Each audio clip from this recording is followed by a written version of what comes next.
Se ha empezado a hablar de las brigadas de carne de cañón, un escenario en el que ya se está acusando directamente al tema de los reclutadores ucranianos, y todo esto se ha destapado gracias a que un reclutador precisamente ucraniano, los que se encargan pues de manera obligatoria llevar a la gente al campo de batalla, no ha permitido que su hijo se una al ejército. Sí, un oficial de reclutamiento militar ucraniano ha asegurado que no va a dejar que su hijo se una al ejército y disuade a otros jóvenes de firmar contratos con las Fuerzas Armadas de su país para que no caigan en las brigadas de carne de cañón, donde las posibilidades de supervivencia son inexistentes. Pregunto si sus padres lo saben o no. Trato de disuadir de todas maneras. Bueno, hay algunos fanáticos, aunque también nos asignan planes de reclutamiento para contratos. Esto es lo que dijo Yuri Kovaliuk, jefe del centro de reclutamiento de la región de Rivne, en declaraciones a la prensa local. Su hijo se graduó de hecho en la Universidad de Comercio y Economía de Lvov. Bueno, no lo dejaré. No dejaré que entre en el ejército, ya basta, mi hijo tiene 22 años, manifestó el reclutador. Asegura que los comandantes ucranianos no tienen compasión por los soldados y envían batallones enteros a la muerte. Yo mismo vi cómo sucedía. Hay algunos comandantes que mandan batallones, pero terminan todos muertos. Es que desde el principio de la guerra no calcularon nuestros recursos humanos, es mucho menor que el de los rusos, terminó explicando. Les disuado, les digo, chicos, tendrán que servir en brigadas de carne de cañón, donde la supervivencia del personal es muy baja. De hecho, el propio Kovaliuk también ha recordado un caso de 3 jóvenes enviados al frente. 2 chicos, uno tenía 21 años, el otro tenía 22. Les pregunté dónde estaban sus padres. Uno dijo, mamá murió y papá está en el extranjero. Y el otro respondió, importo poco a mis padres. Había otro chico, su madre tenía cáncer y se fue al frente para poder pagar el tratamiento de su madre. Él relató que a ese programa irán los chicos que necesitan dinero y no saben qué pueden hacer o cómo tienen que hacer para conseguir el dinero. Lo más triste de todo esto es que si fallecen no consiguen precisamente el dinero. En Ucrania los hombres son movilizados obligatoriamente desde el 25 años, pero a quienes aún no tienen la edad se les ofrece un contrato de 1 millón de grivnas, unos $24,000, y una asignación mensual de hasta unas 12,000 grivnas, es decir, casi $3,000, además de otros beneficios. Entonces, desde el punto de vista económico, esto es una ganga para la mayoría de jóvenes, pero en realidad es una suerte de anzuelo a ver quiénes caen en este escenario tan complicado. Hace unos días también se dio la noticia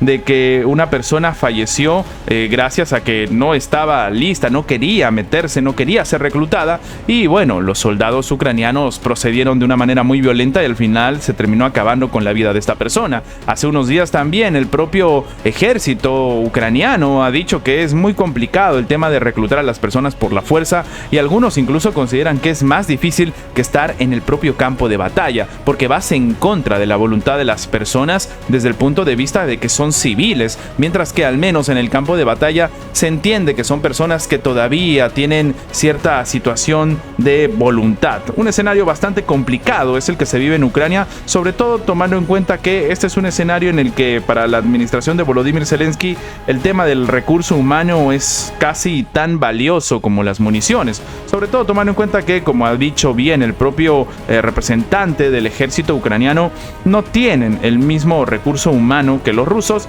y sobre todo tomando en cuenta que los propios europeos ya han empezado a negarse en mandar tropas a Ucrania, a pesar de lo que la mayoría de personas puede llegar a creer, sobre todo tomando en cuenta que, por ejemplo, Polonia, Italia, ahora tal vez hasta Francia, porque está llegando información de que en Francia ya ven cada vez menos probable enviar ejército, enviar diferente personal. Este es un escenario en el que Zelensky ha sentido y lo ha dicho frente a la comunidad internacional que una vez más lo engañaron. Sin embargo, también es importante comentar que este es un momento en el que el propio Zelensky se ha llevado hasta este punto, porque decidió, por ejemplo, no firmar el acuerdo con Estados Unidos, lo cual es criticable o no, pero ha generado una posición de debilitamiento en el campo de batalla, y esto evidentemente es algo que están aprovechando los rusos, y día tras día sigue llegando información de los avances masivos de la administración de Vladimir Putin, ya no solamente en la región rusa de Kursk, sino en territorio ucraniano.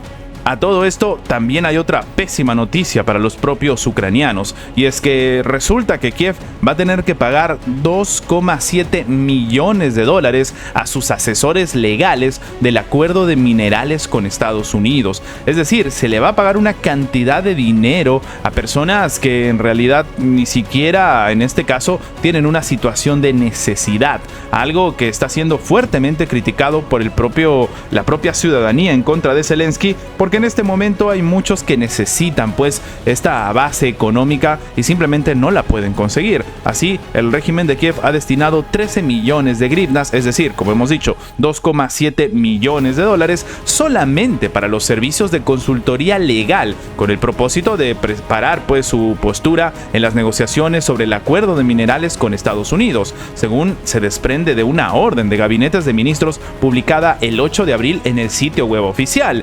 Y obviamente la ciudadanía se ha empezado a cuestionar por qué se necesita casi 3 millones de dólares para darle a los negociadores para ver que saquen algún tipo de situación útil, y sobre todo en conceptos de solo consultoría legal. El documento explica que la suma debe gastarse en la prestación solamente de los servicios de consultoría durante la elaboración del borrador del acuerdo sobre el establecimiento del fondo de inversión para la restauración de Ucrania, que acumularía las ganancias de Kiev por derechos de licencia y las rentas de extracción de minerales en el territorio del país eslavo. Es decir, en un solo escenario, en un solo momento, se va a tener que pagar a los negociadores una cantidad de dinero que no tiene ningún tipo de sentido. Ya muchos han empezado a acusar de que esto en realidad tiene un sobrecargo, un sobrecosto por temas precisamente no tan buenos como la famosa situación de la corrupción que se vive en Ucrania. Con este fin, el documento ordena al Ministerio de Justicia y al de Finanzas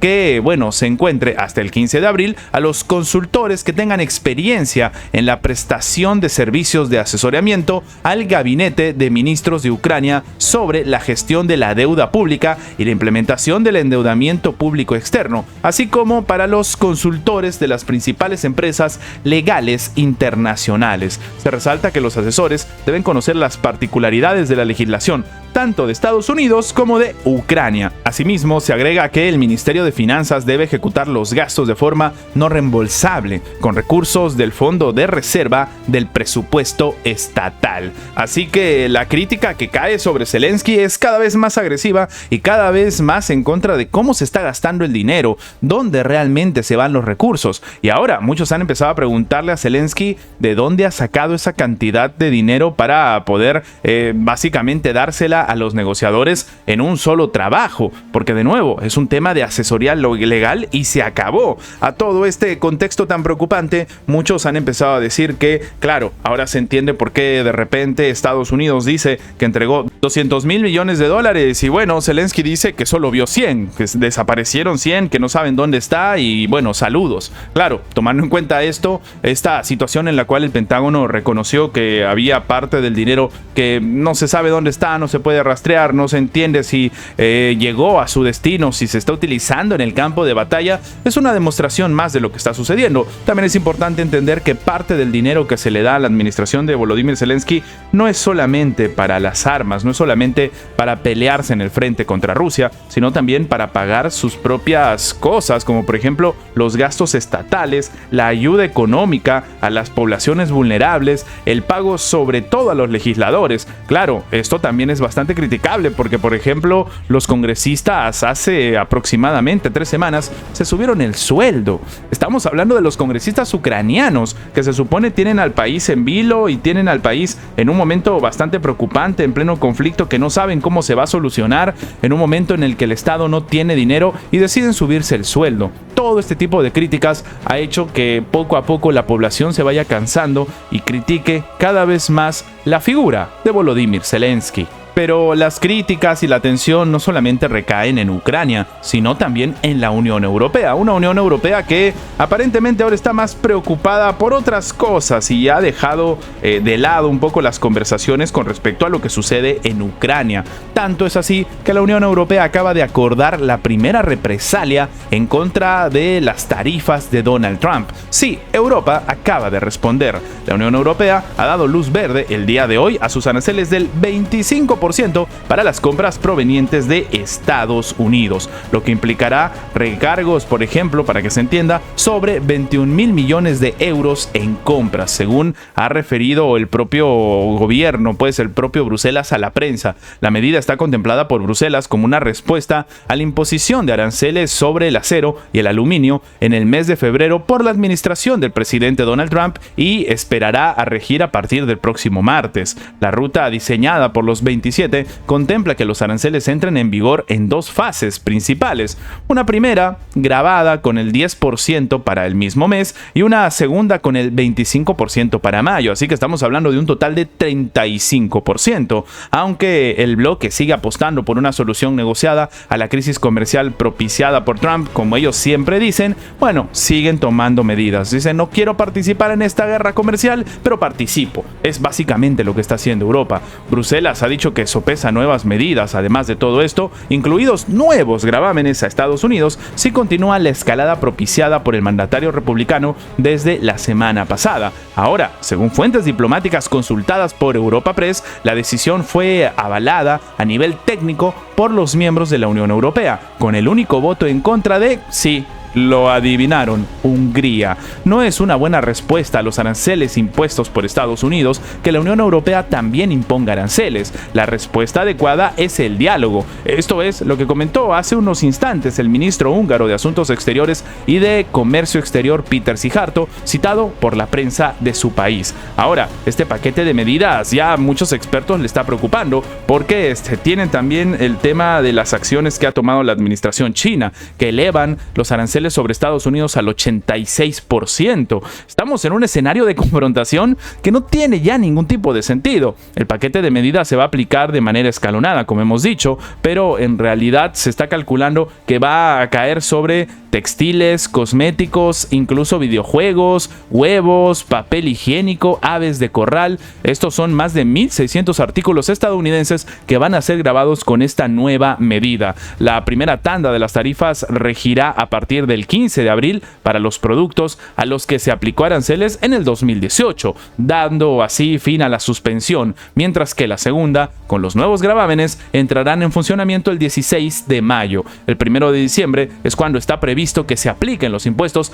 para la tercera fase diseñada por Bruselas a una pequeña lista de productos. O sea, para Bruselas, para Europa, básicamente, este conflicto tiene para rato. ¿Y por qué no? Ya han planteado una suerte de cronograma que, como hemos comentado, llega hasta diciembre de este año. Antes de terminar, les recordamos que si el video les ha gustado, dejen su like, compartan este video para que llegue a más personas. Lo más importante es que esta información llegue a más personas y sin más que agregar, nos vemos en la próxima.